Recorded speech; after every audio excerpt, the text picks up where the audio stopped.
আসসালামু আলাইকুম। মোল্লা racing pigeon লফটের পক্ষ থেকে আপনাদেরকে স্বাগতম।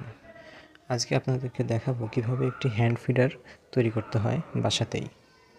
প্রথমে একটি বোতলের কর্ক নেবেন, একটি বোতল, কেচি, একদম ছোট সাইজের একটি ইনজেকশন সিরিঞ্জ, একটি ব্লেড এবং একটি লাইটার।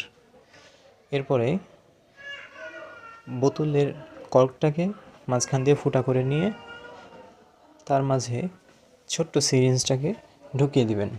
এমনভাবে বোতলের কর্কটা কাটবেন যেন সিরিঞ্জটা একদম টাইটভাবে আটকে থাকে।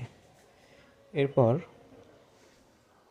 সিরিঞ্জের মাথাটি কেটে নেবেন যাতে কবুতরের বাচ্চা ঠিকমতো খাবার খেতে পারে বা মোটা খাবারগুলো ভিতর দিয়ে ঢুকতে পারে, খাবার যেন আটকে না যায়। কাটার পরে দেখবেন সামনের অংশটা কিছুটা ধারালো অবস্থায় থাকে। এই কারণে লাইটার দিয়ে তাপ দিয়ে মাথাটা নিখুঁত করে নিতে হবে যেন এতে বাচ্চার গলা কেটে না যায়। এরপর বাস আমাদের হ্যান্ড ফিডারটা এখন রেডি। এখন আপনাদেরকে প্র্যাকটিক্যালি দেখাবো কিভাবে খাবার এটা দিয়ে খাওয়াবেন।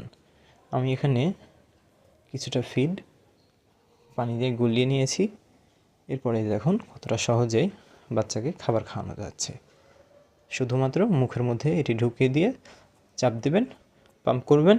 ওকে, 1 সেকেন্ড থেকে 3 সেকেন্ডের মধ্যে আপনার বাচ্চার পেট ভর্তি হয়ে যাবে।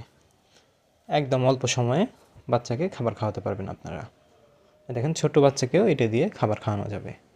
আপনারা চাইলেই বাচ্চাকে খাবার খাওয়াতে পারবেন, কোনো সমস্যা হবে না। যে কোনো বয়সের বাচ্চাকে পেট ভর্তি করে খাবার খাওয়াবেন। ধন্যবাদ সবাইকে। আসসালাম।